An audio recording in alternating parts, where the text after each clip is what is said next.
Welcome back, guys, for another episode of Healing in Hindsight. I hope you guys are having a good day, week, month, wherever you are at this time when you're listening to this. This week's episode is pretty special to me because it's with one of my other best friends. I know last month I had Kara come on and talk about, the challenges of transitioning to a different lifestyle surrounding your eating. And then, of course, my partner as well in our relationship in, dating a diabetic essentially. But for this week's episode, we're going to be talking about something that all diabetic women can potentially come up against, but it is something that can happen in non-diabetic women. And that's PCOS, polycystic ovarian syndrome. I think I got that right off the top of my head. But I really think it's important because it is surrounding insulin resistance, which is kind of one of the key factors that lead to type 2 diabetes. It's not uncommon for type 2 diabetics or type 1 diabetics to also be diagnosed with PCOS. Now, I personally have not been diagnosed, but I've definitely watched my best friend Nakevia kind of go through those challenges. And it was really cool to just sit down with her and talk about her experiences from the outside looking in, because she's no stranger to being around type 2 diabetics like myself. She also has family members. And so I just felt like it would be really great to hear from a perspective of how paying attention to your blood sugar levels and your insulin resistance doesn't have to be because you are a diabetic. It is beneficial for everyone. So I hope you enjoy this episode, and we definitely have a lot of giggles, so don't mind us. We were roommates in college, and we've remained friends, ring in our 30s together. So hopefully you guys enjoy. Perfect.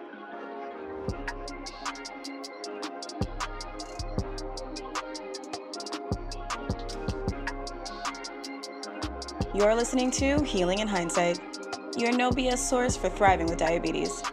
What's up, guys? I'm Taylor Danielle, and it's my goal to help millennial diabetics like myself live an amazing life without your diagnosis getting in the way. I get it. I was diagnosed back in 2015 with type 2 diabetes, and it was really hard to find people around my age to understand how to travel, socialize, or even have meaningful relationships.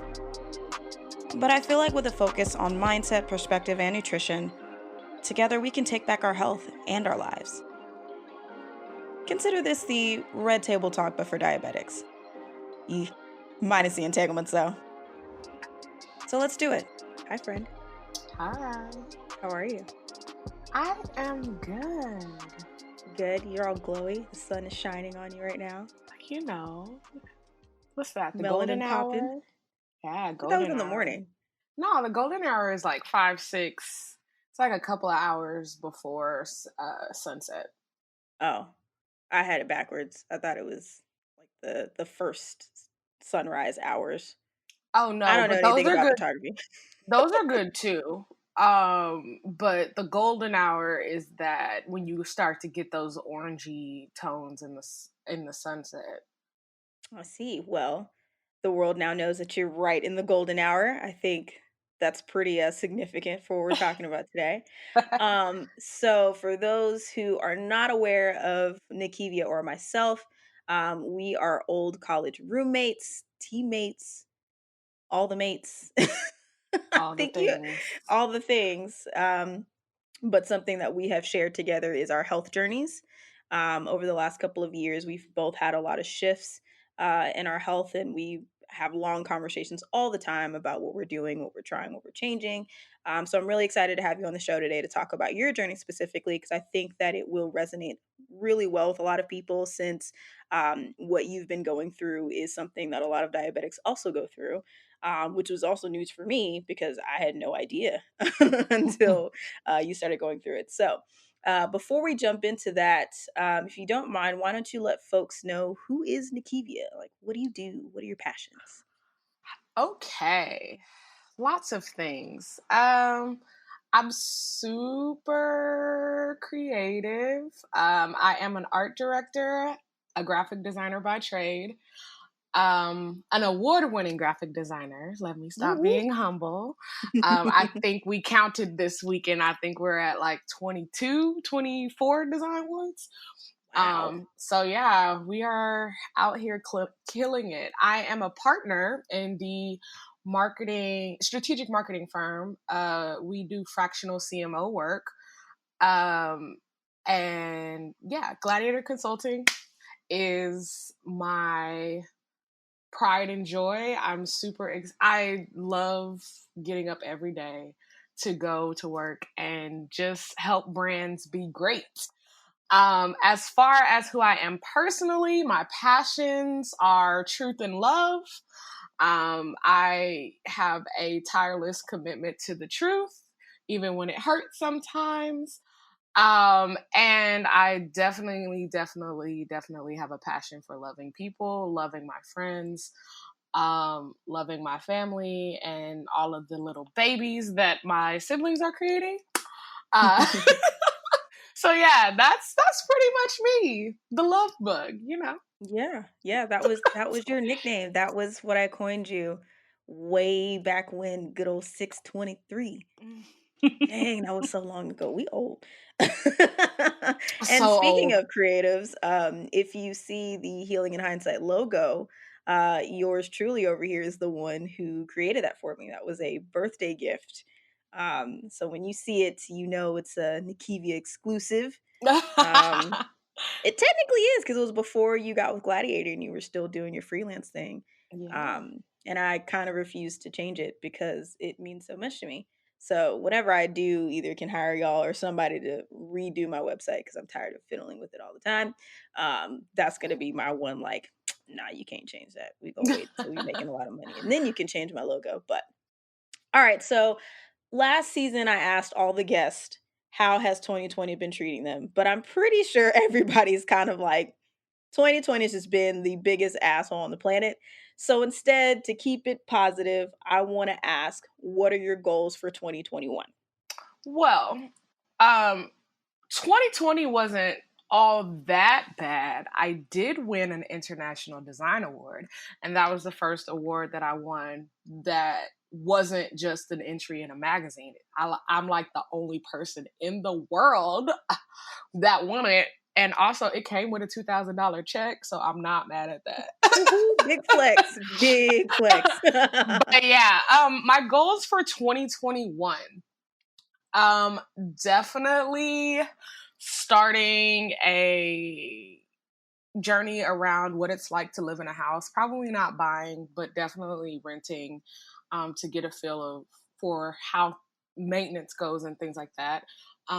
As far as career goes, I really am just looking to elevate Gladiator's profile.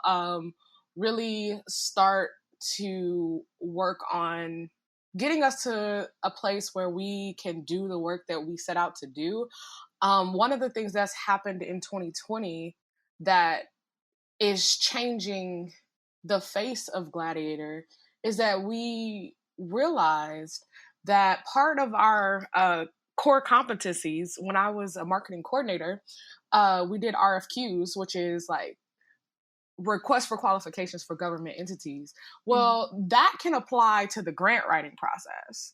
So we Mm. have unlocked this whole new avenue of business in looking at supporting nonprofits and helping startup profits, specifically in the diversity and inclusion field, because you know all of Mhm. my volunteer work with Blended Media and Community Resilience Trust and the James Lee Dickey Museum, like all of those projects are culminating in this new avenue for Gladiator in supporting nonprofits and community organizations. So I want to explore that. I want to raise Gladiator's profile. I want to probably start doing more speaking engagements to support that effort and just be a better business partner. Because I joined Gladiator because I didn't want to look for work, but I learned that I'm actually pretty good at it. Yeah. And when I turn the sales pitch on, you know, I'm actually a pretty good closer. Um, so yeah, that's navigating once we get into those confidence issues. Like that's navigating that whole adverse opinion to business development and relationship building and networking had to do with my self-esteem, had to do with my body acceptance, had to do with how I felt about myself, not necessarily my skills, my expertise, or my ability to achieve. Because none of that stuff was in question. So yeah.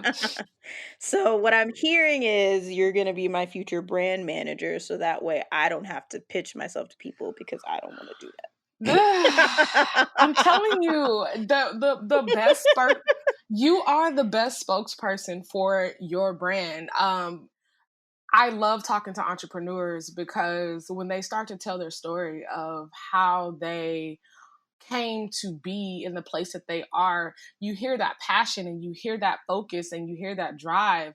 And I get worried when I don't hear it. I get really worried, and that oftentimes turns into me leaning over to my business partner like, yo, I don't want to work with them. I don't know if they it, boss. I don't know. They don't seem to believe what they saying to themselves. So Yeah, if you don't believe it, I can't sell it. So what are we doing? you know. Well, thank you for providing that awesome background. I mean, it's not news to me, but for those listening, the woman works hella hard. So this has been pretty much since I've met her. I mean, I'm talking about would stay up with her till 2, 3 in the morning while she's working on school stuff, and then go kill it. Worked. You were also working on campus, and then we just And partied really dancing. hard and dancing. Not Yeah. only dancing, you were the president. So you were and choreographer. Like you were doing all the things. I don't know how you do it. When I was in my 20s, I didn't sleep. Now I'm 31, about to be 32, and I need to sleep. So a lot of that has there are a lot of people who are waiting on me. That's what it's turned into. You saw me this morning. I was dragging like, man, I ain't getting no kind of proper sleep. Speaking of sleep, because we know it's so important to your health, I'd like to understand how your health journey started. So, I just want to go ahead and throw it out there that all of this kind of leads up to you being diagnosed with PCOS, and that's the main thing that connects us is me as a type 2 diabetic and you having PCOS. We're like two halves to a whole because a lot of times you see them together. So before we dive into the PCOS side of things, I'm really curious for others to hear what kind of kicked off your health journey. Oh my God. My mom shared a picture of the 7 core grandkids on my grandmother on my mom's side. And I was so heavy. Like all of the other kids were so dainty and little. And I have always just been super heavy. I have always struggled with my weight. And, you know, in Black families, in Black culture, they are not shy about pointing out a difference like that. Asians either. Looking at you Yeah, families in general are not that shy about pointing out, hey, you know, I remember I wanted to be a cheerleader, and my grandmother my grandmother on my father's side completely berated me about how I wouldn't be able to lift my leg up or fit the outfit, like just all of this stuff. And a lot of that stuff stuck. And I believe that about myself. So yeah, long story short, I've always struggled with my weight. So there has always been some sort of health initiative in play, some sort of I need to lose weight, some sort of negative self-talk that was leading me to either overeat or over police what I eat. For most of my life, I was a dancer. I've always been active and things like that. And looking back, I was not as big as I thought I was. Man, don't you hate looking at them photos like, what was I smoking? Dang, I was skinny. I'm mad now. Yeah, like high school, I thought the reason why couldn't get a boyfriend, I couldn't do this, college, same thing. It was because I was fat, and it wasn't. It was about self-confidence. It was Mm-hmm. about walking in this skin and loving me before I could ask anybody to love me. So yeah, but rounding back to the latest health initiative, um, I have always struggled with food. Like, I'll move, I'll work out, I'll dance, I'll go to the gym, I'll lift weights, I'll run. But it has always been food. That sugar Mm. addiction, those carbs, the bread, like all of that stuff. Burgers are my favorite thing. Burgers and French fries. And Man, so, they're just so great. ah, I got to a point where I looked at a picture. We went out, we took what, you know how at the club they have those photo booths? Mm-hmm. That picture, I was so heavy Mm. that I was embarrassed to post it on social media. And that was the moment where I was like, okay, you have to do something about this. Yeah. And then on top of that, I was having issues. Issues with unwanted facial and body hair, issues with um, acne, real deep, relentless acne. Um, and and then also real bad menstrual pain, like just everything, and then up and downs with depression, Mm-hmm. mental health issues. I'm always so active and so committed to serving, and then sometimes I just shut down. I can't Mm-hmm. get out of bed, um, and I can't move, and I can't take care of myself. So then that turns into more weight gain, and it just became this vicious cycle. So I finally, like I said, just I took advantage of my gynecology appointment, my well women's exam. And I Mm-hmm. was like, okay, this is happening. The last time you just said that it was acne, but I need more than that. Like, Mm-hmm. I need a solution. And so she asked some very specific questions, and she was like, okay, let's get you scheduled for an ultrasound. And then ultrasound happened, and they identified the cysts on my ovaries, and one of them was bleeding. And there was this whole chit chat that basically boiled down to, if you want to have children of your own someday, you should lose weight and take better care of your health, Mm-hmm. because yeah, this is going to be a barrier for the rest of your life. A barrier to fertility for the rest of your life. And I was like, I cried a little bit. Not gonna Yeah. lie. I cried a lot. I called my friends and cried some more. Um, but then the problem solver in me kicked in, you know? Mm-hmm. Um, that that relentless Kiva-ness, you know. Like, this is not I will not accept that answer. That's not how this is gonna go. So yeah, like I said, in that moment, I buckled down. I did the things. I started researching. Um, Started eating more fruit and vegetables, trying to, incorporate more raw things, less burgers. And so yeah, after at my 3-month checkup, I got another ultrasound, and the cysts were gone, and probably like 20 pounds with them. And that's how that went. I So that, remember that journey. yeah, yeah, You yeah, worked yeah. really, really hard. Just to clue you guys in on Relentless Kiva, okay? So my best friend is that Sag Scorpio cusp, and the worst thing, and I No. mean the absolute worst thing that you can do is tell her what to do. Okay? You tell her this is it forever. She gonna be like, says who? Because I didn't say that. You said that. What I say is what goes. Uh, Because no. That is so So funny. Relentless Kiva is real, because she don't play that. Homie don't play that. Like, Yeah. I guess the buzzword of the times right now with all the COVID stuff is resilience. yeah.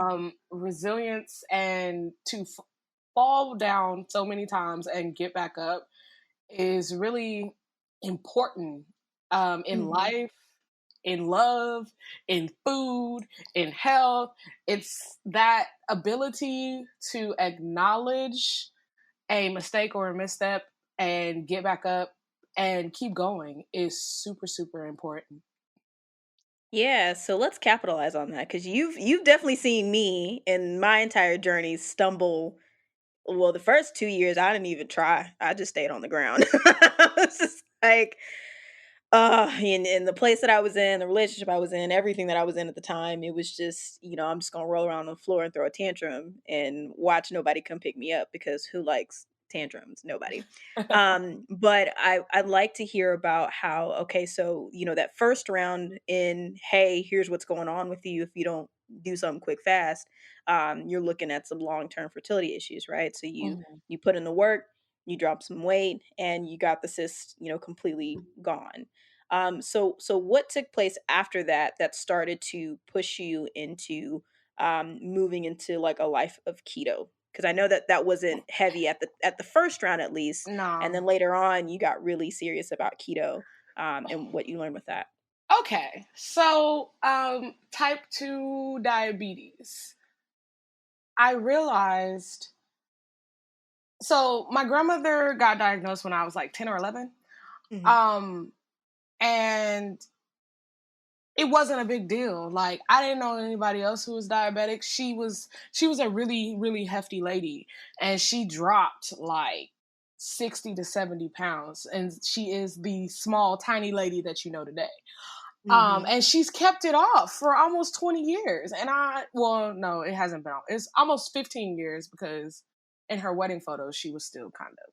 But yeah, so long story short, I've watched her go through this journey, and the changes that she made. And then my mother, shortly after all of the ultrasounds and stuff like that, my mother had been complaining about being sick.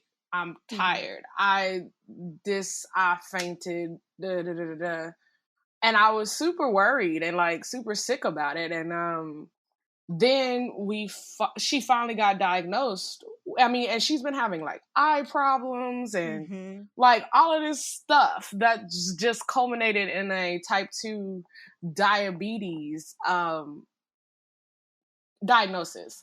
And so that one person is I'll be all right, but two people, I was an egg in my grandmother's uterus. So Hmm. like two women in a succession like that, I I just didn't my whole one of my on top of managing PCOS, one of my core goals is to not be a type 2 diabetic. Um I just don't I feel like I owe it to myself after watching these two separate journeys, because didn't my mother is still on the ground, as you said. She hasn't she's taking the meds, but she's not really addressing the dietary issues. Hmm. She'll bake a cake and eat a whole cake in a weekend. Like, that's not, unless you're using some sort of sugar substitute or something like that. Like, you really, now that you have that diagnosis, now that you have that information, you can't live your life like that. Not to be judgmental, even though that's part of my personality.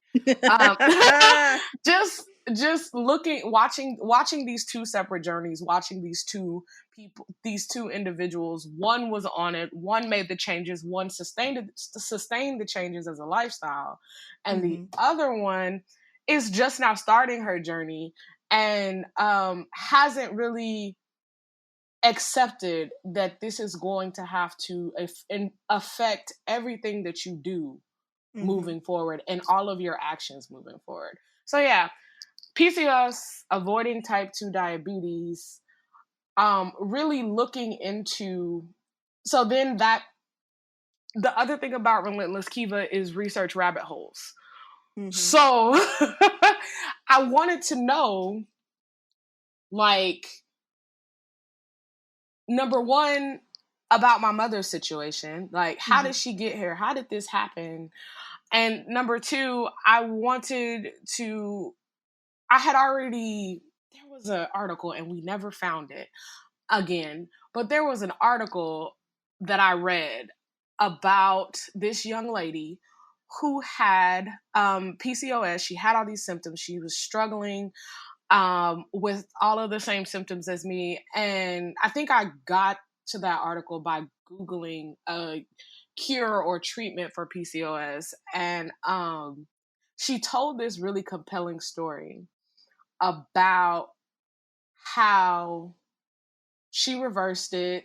She started eating clean, and then through her research, she started to start to make that link between sugar and hormones, and how the American diet and the high sugar and starch intake is what affects our hormones, and all of the different health issues that come out of that are just a manifestation of how your specific DNA responded to those two factors.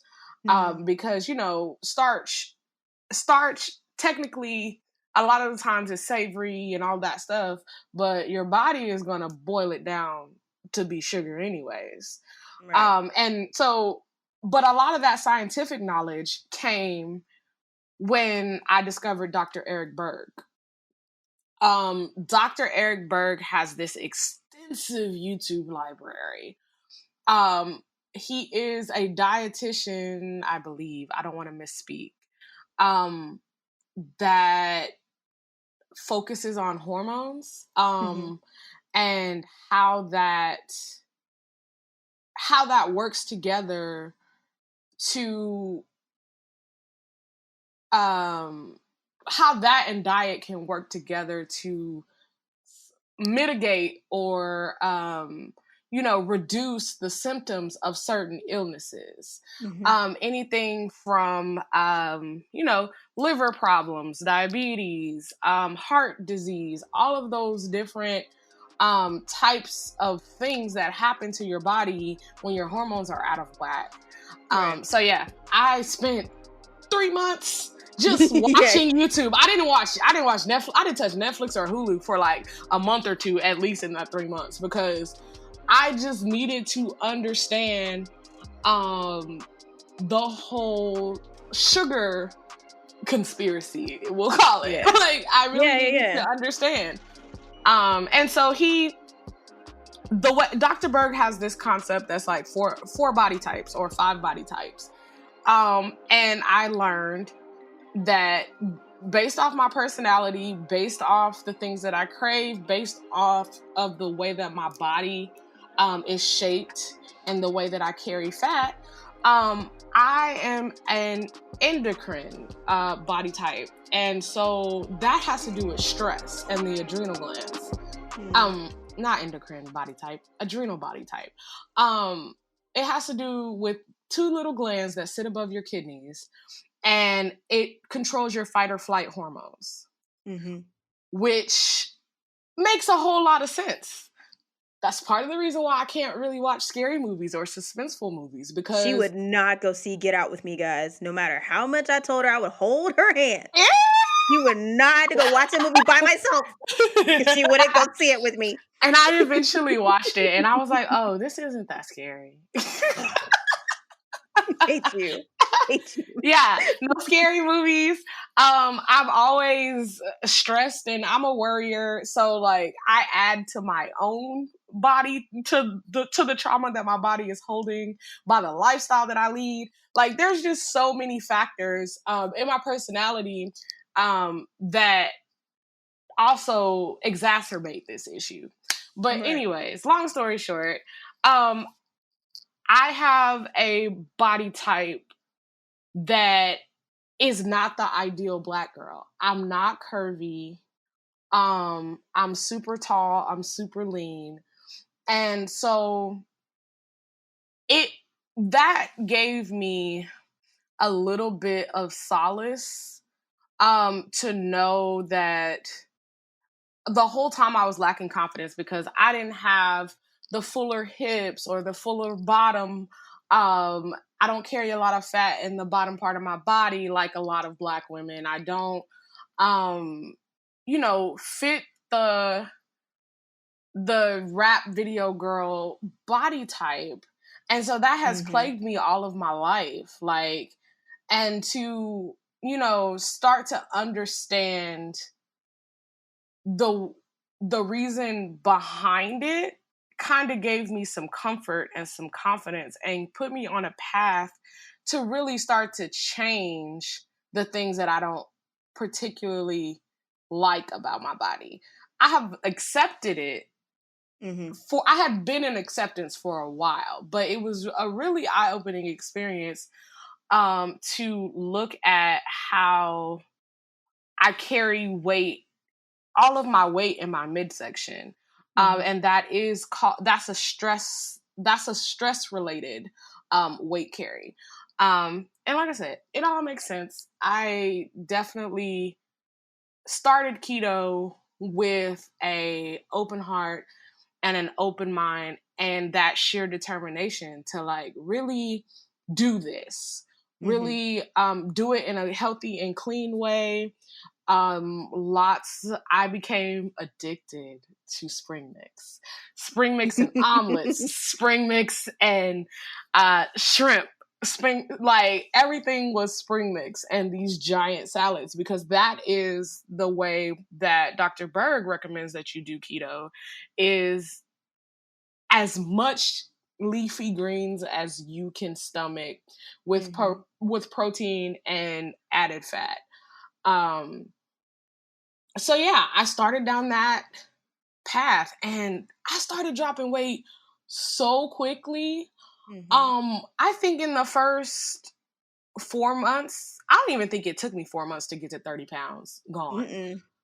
I'm really not convinced that it took me I don't think it even took 90 days for me to drop 30 pounds. Or even just your body fat, because you could really see it. And I think that's the thing that was really fascinating for me watching you go through the keto process was, you were documenting everything, but especially because we pay so close attention to the scale number Yeah, and not realizing the scale number isn't factoring in how much your bones weigh, yeah, how much your actual muscle weighs, your water weight, and so actually seeing like, okay, my jeans fit looser because I'm losing inches off of my body because of the body fat versus pounds, which, I don't want to lose pounds of muscle. Like I kind of need yeah, that, the more muscle, the more I burn. At least that's from my perspective. That's what I noticed first was um your body started to shape in a way that, even back when you first bunkered down when you were first diagnosed and you dropped a lot of weight, but it was different in the way. Like it seemed it was sustainable in a way. yeah, And you didn't, I could see that the mindset was there because you used to beat yourself up so bad when you missed a gym day or when you would eat something. And since you've done keto, at least, there's a lot more forgiving and moderation, when you want to enjoy yourself. Because if there's anything that at least I will say is that, we shouldn't feel shame for yeah, living, right? We yeah. we should learn and understand like, okay, I can't go on a freaking binger like we used to do in college every weekend, Whoa, right? yeah. But I can enjoy a night out. I can enjoy eating out, and I know how to choose off the menu too Hmm. to ensure that my body's still getting what it needs, but I don't have to miss out on hanging out with my friends. Yeah. Yeah, that was a big thing that I noticed and quite proud, honestly, because I couldn't stick with keto, y'all. It was too much cooking for me. I couldn't do it. Like no. And and so people always ask me, and like I'm trying to Rona and quarantine has completely ruined everybody's health journey, but I'm slowly but surely getting all of the stress eating out of my system. But yeah, the first advice that I give people whenever they ask me about keto is stop focusing on what you can't eat. Because they hear keto, they hear no bread, no beans, all of that, no, instead of looking at it from a perspective of what can I eat, or looking up healthy alternatives and replacements. So like after the research binge with Dr. Berg and the science and all of that, because one thing I will say is once you have that understanding, once you have that knowledge, it's really hard to stay in a backslide. Like you, baby, I backslide all the time. Like I said, burgers are my thing. Burgers and fries are my thing. I eat a whole lot of bunless burgers now, but they're still not a viable replacement for French fries. I'm sorry. There's just not. Like jicama and Those turnips. fries you made though were actually pretty good though. When you brought that over with that pulled pork. Now that I know to twice bake them, I think I might try them again. Because that's what I did with the turnips when I made that hash a couple of weeks ago. They ended up getting baked twice, and they got super close to the texture. We gotta find breadfruit, bro. Because when we were in Jamaica, they have a fruit that's on a tree. It's called breadfruit, and it has the same texture as potatoes. And they fried them, and it tastes just like a French fry. What? Yeah, I'm not even kidding. Yeah, like I don't know how we get it here in the States, right? We gonna have to go to the whole check store somewhere, man. Whole Foods be trying to take your whole I'll go like to 401k. Sprouts, natural grocers before I step foot in Whole Foods, bro. You know, man, but they to go food setup though, man. That food market hidden, they be hidden. We wanted to find it, but I think that would be a good one to try to see if that would be a good replacement. Because I remember we couldn't stop eating breadfruit. We were like, how can we smuggle this back on the plane? My God, yeah, we gotta. That's an adventure. I think our Friday adventure is coming at some point. But anyways, yeah. So thinking about alternatives and really looking at what the manifestation of the keto diet looks like. So I turned from the science to what can I eat? So then that's when Keto Connection, the YouTube channel, I think it's Keto Connect. We'll look it up and we'll put it in the show notes. That's a couple and they are super cute and they cook together and they experiment and they work out together. And then lots of what I eat in a day videos. So we are looking at people's breakfast, their electrolyte powder, what they're eating for lunch, what they're eating for dinner, if they're snacking, if they're intermittent fasting. When you start, that's the beauty of YouTube culture, is that when you start to get into that YouTube learning environment where it's vlogging and real personal information, it starts to be more human than conceptual. And I think that's a really, really big step in starting a new lifestyle, is really understanding that there are people who are living their life within these guidelines. And if you have enough focus and mental fortitude, you can do it too. I remember wanting to go out to the bars and drink and stuff like that. And my favorite drink, Jameson and ginger beer. Ginger beer has so many carbs. So I had one this week and I was like, yeah, I can only have one of these. I have some ginger beer sitting in the fridge and it's like 3 weeks old because I'm so adjusted to sweet. Like I think Elijah had a Twix the other day and it's like the little, and I was just like, all right, that used to be my nickname in junior high. Let me have one. I was just like, bleh. I'm like, I Yep. like it, but it's so intense. I just need them to dial it back like 80%. Yep. And so, like, which brings me to, okay, so living life on the keto lifestyle.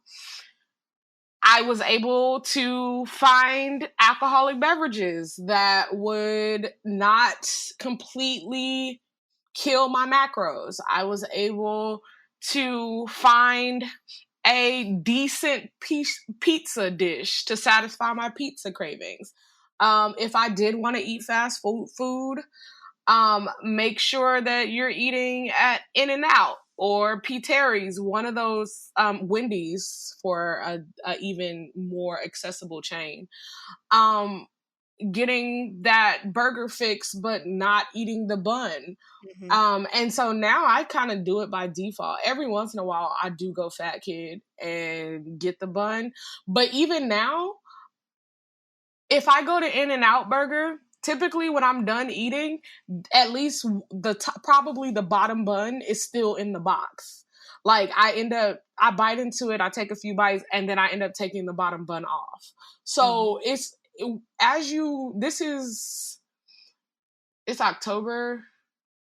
So this is a year and 5 months into trying to maintain this lifestyle and trying to keep the weight off.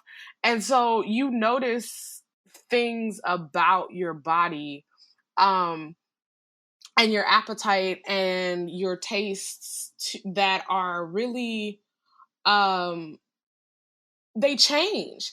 If you Yeah. commit, even if you backslide, because this was a birthday week, and Mm-hmm. typically on people's birthdays, I eat terribly because I have learned that Christmas is not that special, but you can individualize an experience and really make somebody feel special on their birthday. Yeah. So birthday weeks tend to be kind of hard, especially with people like my cousin whose birthday it was this week, because we have had like 2 to 3 celebrations. And I'm like, look, lady, I bought all this food and it went bad because I've been eating out with you every night or eating leftovers from when I was out with you. Yeah. So yeah, but long story short, going back to something you said a second ago about the way that my body changed when I just tried eating clean Mm-hmm. versus the way that my body changed when I started to live the keto lifestyle. For me, it was so much different because I started to lose weight in the places that I wanted to lose weight when I Mm. was eating, when I am eating keto, strict keto. That belly fat, that back fat that makes me so self-conscious about my body, that was like disappearing. Mm-hmm. And it's so amazing to really come to terms with the fact that what you eat, you can eat in such a way, you can calibrate your diet in a way to really start to balance your hormones and get the body that you want. And so, with that being said, I definitely feel that even though the Rona has brought on a little bit more weight, I feel like I'm gaining weight in a way that is a little bit more curvy and less straight up and down and Mm-hmm. disproportionate the way that I normally gain weight. So, um, that really, and the changes in my appetite with intermittent fasting, we are doing this thing where, I really only eat once or twice a day, most of the time just once. And that was unheard of. I gotta have 3 meals a day and 2 snacks and all of that stuff.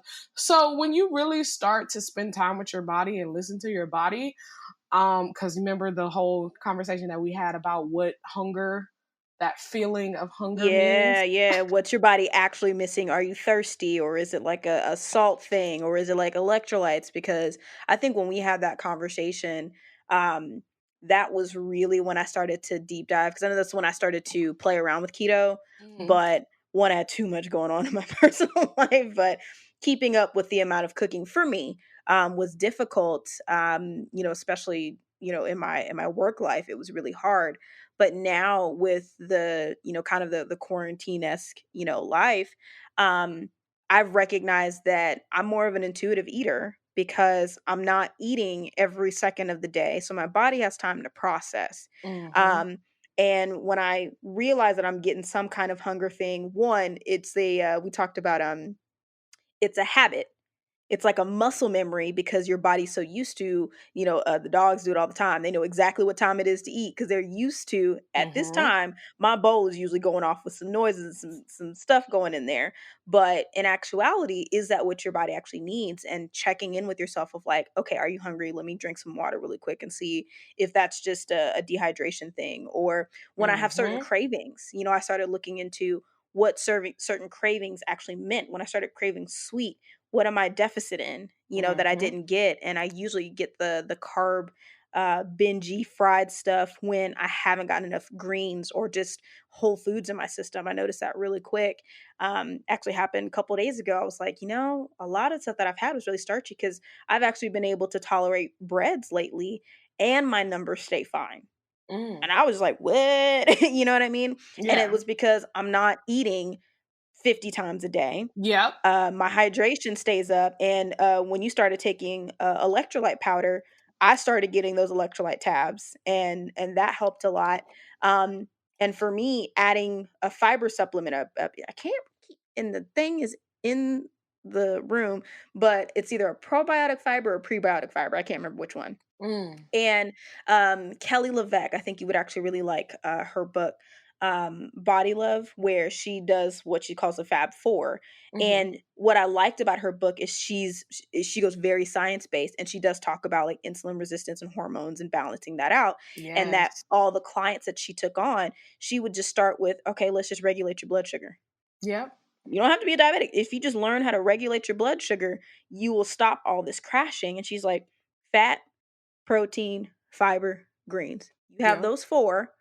One, they're going to work together to slow down the process of breaking down those carbs. So you're not getting that instant sugar rush. You're Yep. getting an even amount of energy spread out. And even with that, I'd forgotten about the fiber aspect. So when I started adding a fiber supplement back in, even just once a day, and it says I can do up to 3, Mm.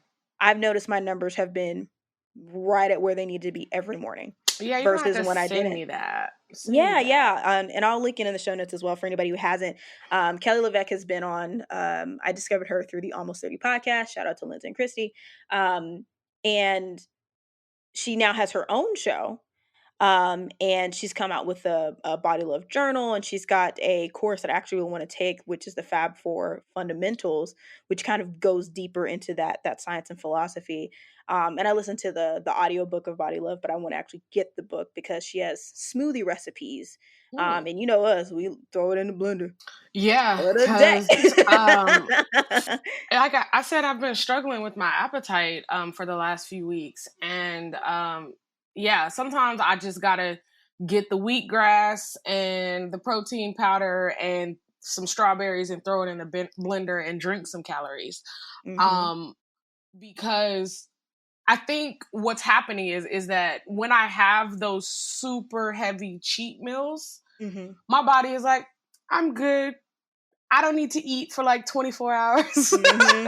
I'm done processing all the things. I've had that you enough. ate. Right, right. It's like have you watched Cells at Work on Netflix? Mm-mm. Okay, you have to watch it. It's so cute. It's an anime, Okay. but they do have they do have it redone in English too.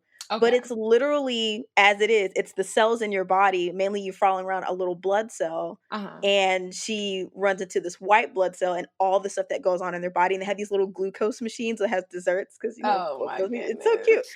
But they actually talk through and deal with like flu viruses, and when it gets super injured, it was actually a little scary. I'm not gonna lie. I was like, dang, that's what I saw. Like a blood transfusion. Like they go through all these different things that can happen in the body, like when you get Mm. food poisoning. And they animate it so well. I'm like, I'm learning. Like I think the boys would even like it if they like a little action. It's really informative. But I thought it was cool because it's just like, hey, your body can only do so much. And so Yeah. when you overload it, my dad, was the one who kind of really put perspective about weight in general, especially Mm-hmm. as diabetics, and that, okay, insulin is a hormone, which I Mm-hmm. think it's easy to forget. because, you hear about diabetics who get insulin to take. Yeah. And you're not really thinking about, I'm taking a hormone. The only time you Yeah. think about that is like through like birth control or something like that. Yeah, estrogen, testosterone. Those are the hormones that we're taught, but we have like so many more. Yeah, yeah. And so when your body is weighed down with all of this excess weight, because I think everybody has an ideal weight. Now I gave up on, I think 145 was the number that I was trying to get back to. That was like my high school number. But Hmm. I'm like, back in high school, my body was doing so many different things. Yeah. It's way different now. You know what I mean? And so but I do need to be mindful, because when your body is weighed down, your organs are weighed down, Mm. and your organs are having to work overtime. So not only as a diabetic, I have to worry about insulin resistance, because I'm not on insulin because my pancreas is trying. It's trying to Yeah. keep up. But if I don't give it a break, i.e., not eating and binging on crazy crap, and having to make it work overtime, and the medication that I'm taking tries to divert some of that processing power to my liver. But Yeah. again, if I still have excess weight, my liver is working to reroute and detoxify all these things. But I'm also working double time, just like putting on a weighted vest all the time. You Yeah. get tired eventually. You know what Well, I mean? and insulin resistance, I think, was the first keyword that unlocked a lot of my research. Yeah. PCOS is a preliminary set of symptoms to being diabetic, and PCOS is directly linked to insulin resistance. Hmm. And so when I started to look into insulin resistance, then that's when I found Dr. Berg and Keto and all of the wonderful, wonderful, wonderful people who are creating content to help educate and help ease the path for all of us people who don't want to be a product of our environment, don't want to be a product of the um, extra basic American diet with all those processed foods and stuff like that. Yeah. So fast forward from strict keto to dirty keto.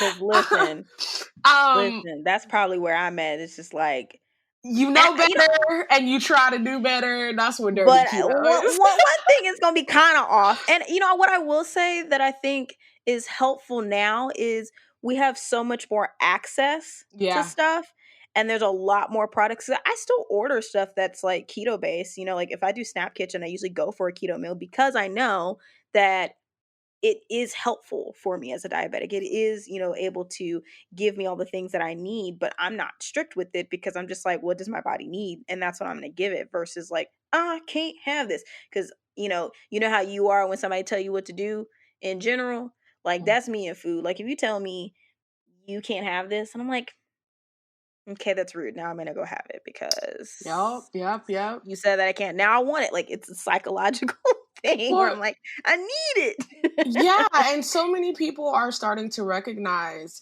that the sugar industry has basically brainwashed us to think that fat is bad and all those different things. That Mhm. because that was the biggest mindset change is okay, so you want me to eat fat to lose fat.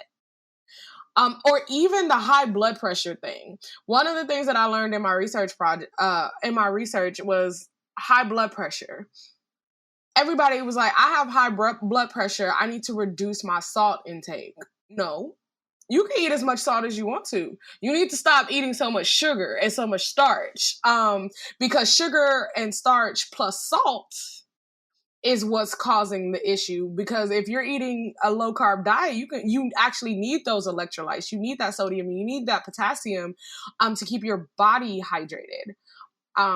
But yeah, so that high blood pressure conversation is still one that I have often because it's so adorable when people go, I need to reduce my salt intake, but I'm gonna eat this big old piece of cake, or I'm gonna eat this candy bar and drink this Dr. Pepper. Still has it in there, and I don't think people realize like salt is in more things than you think about. Just like sugar, like we Yeah, think that sugar is only in the sweet stuff, and it's just like, no. no Think about your pasta carbs. sauce.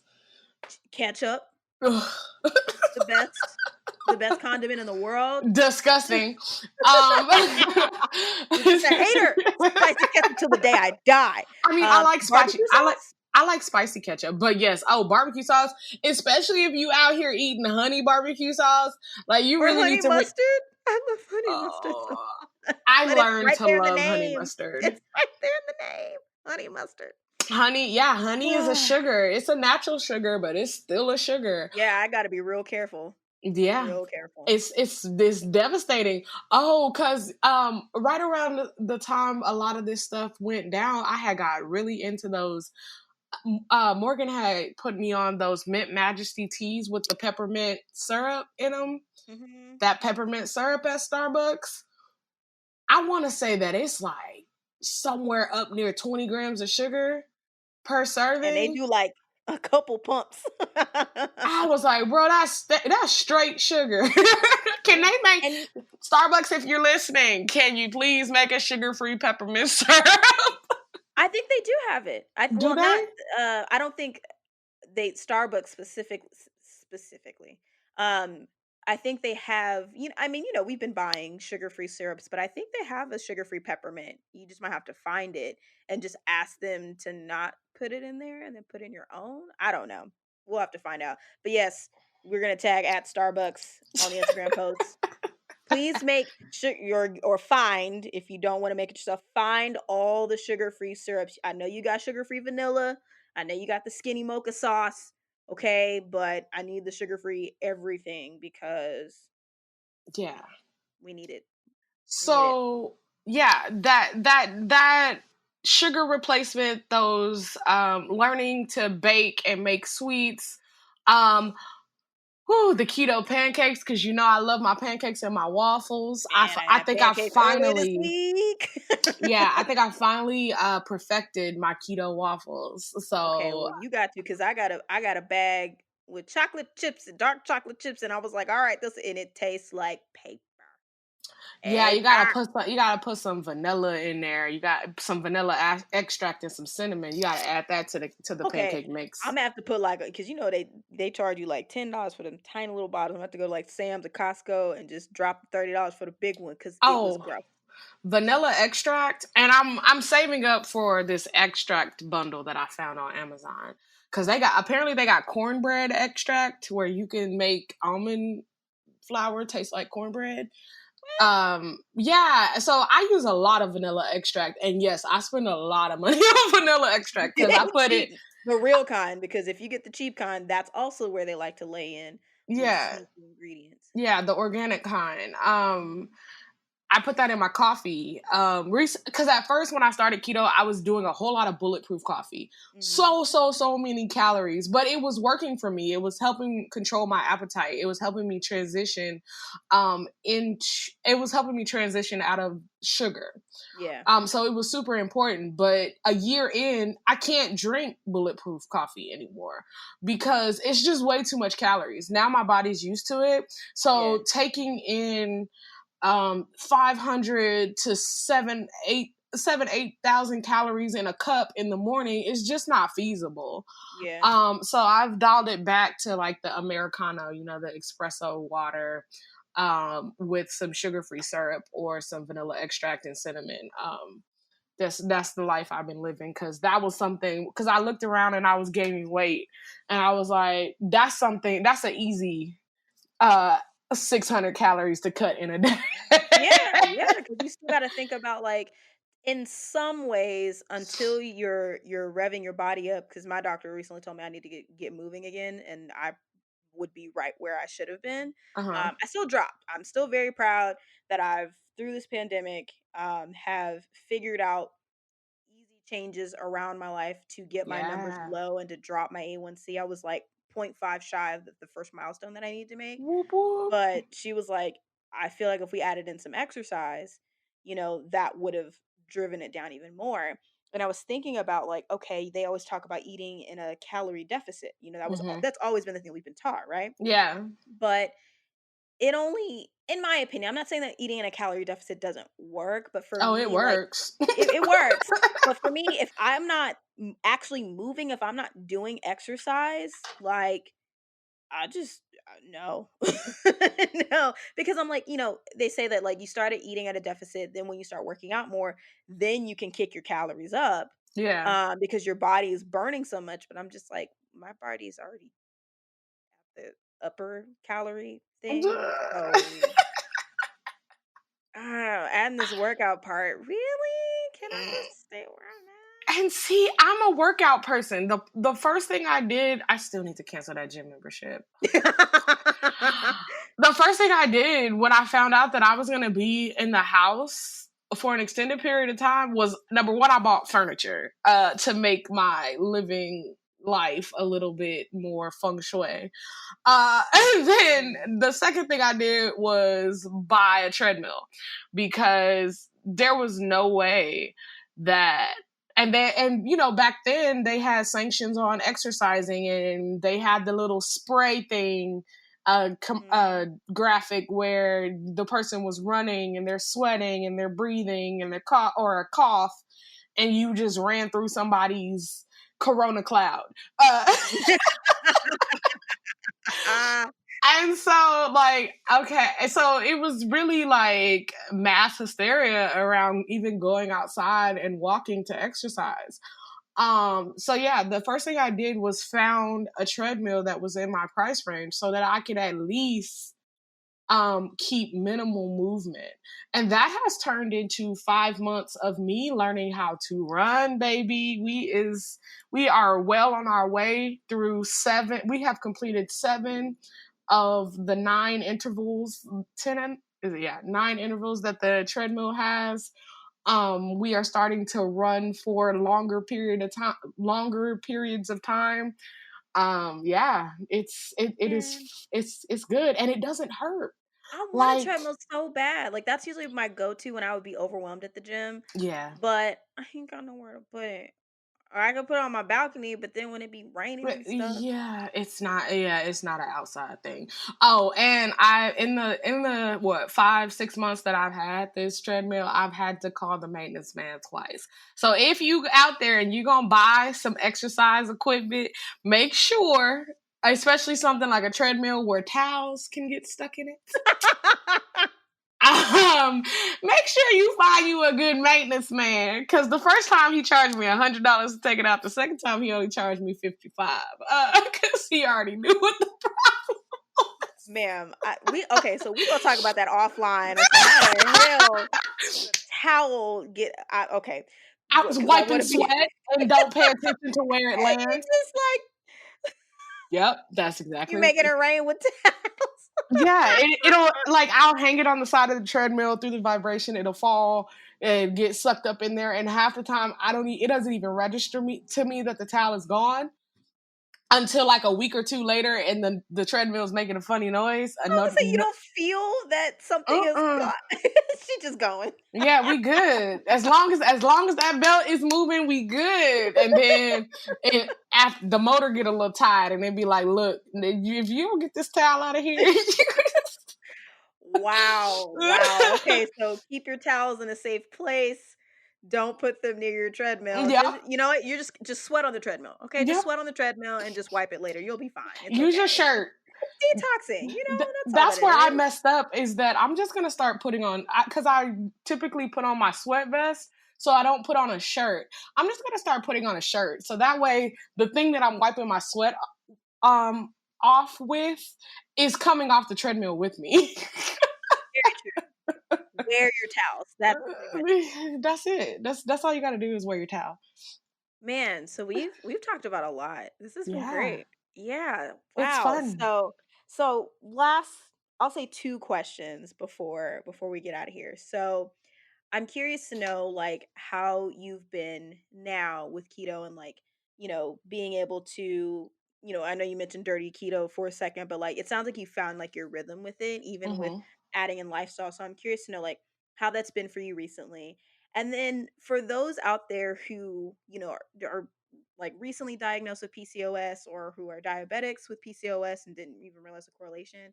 I'd love if you could leave one tip that you would share with someone Okay. for helping managing their PCOS. PCOS is not the end of the world. It is very real, especially for people like me who where motherhood is important to them.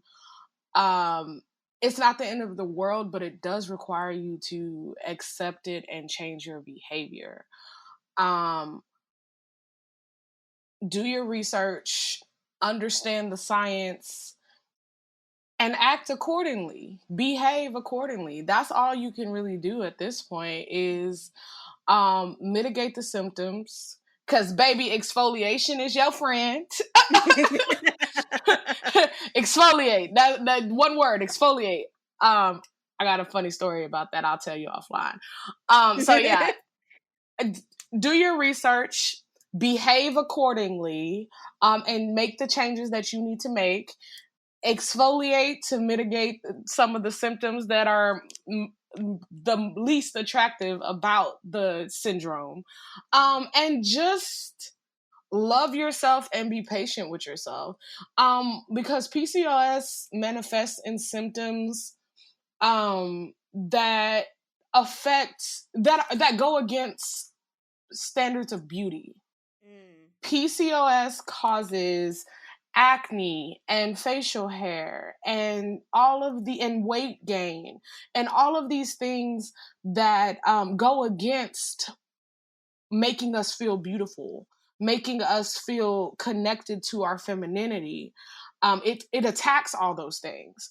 And so you have to be patient with yourself and you have to love yourself and be committed to the process, because like I said, we hit 1 year on keto and now we are almost at a year and a half, and it's not easy.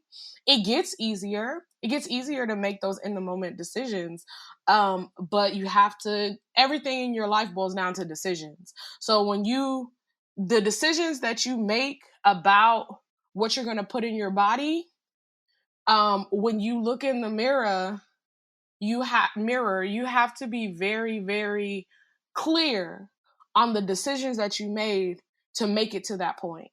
Right. So yes, self-acceptance, self-love, exfoliate, and baby girl, you is worth it. You is loved. You is important, and somebody gonna like it. Okay. Straight from the mouth of the best friend that I've had for so many years. Thank you, friend, for coming on and chatting about this. Like I said, I really feel like people are going to benefit from your experience and from your absolute truth that you've always delivered, at least to me since day one. So now you guys get to have a slice of it. How can people find you if they want to connect with you, if they want to learn more about what you're doing, especially in the community? I will say, guys, like Kiva has been hauling ass since this pandemic to ensure that the Black community in Austin and other communities of color are provided for and have access to information they need. So if you're interested in any of those things, where can people find you to learn more? Cool. So always connect with me on LinkedIn, Nakevia Miller. There's not too many of those in the world.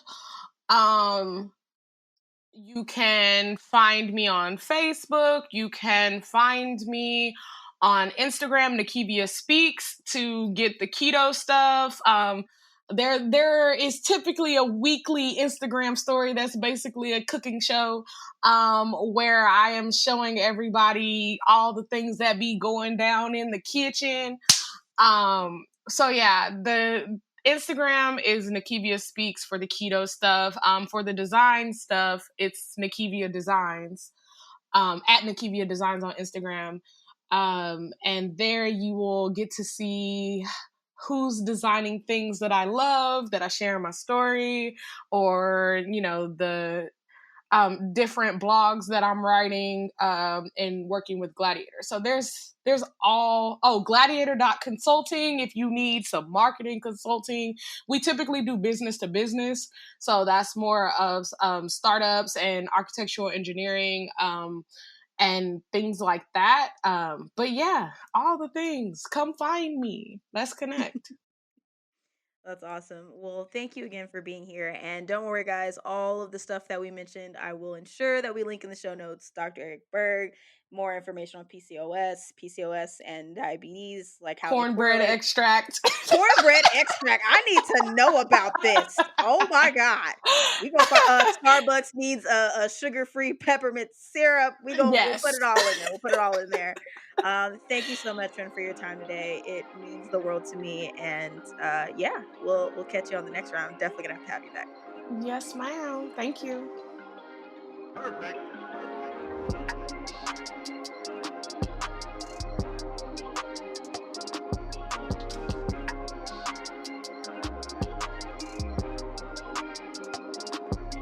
Cornbread extract.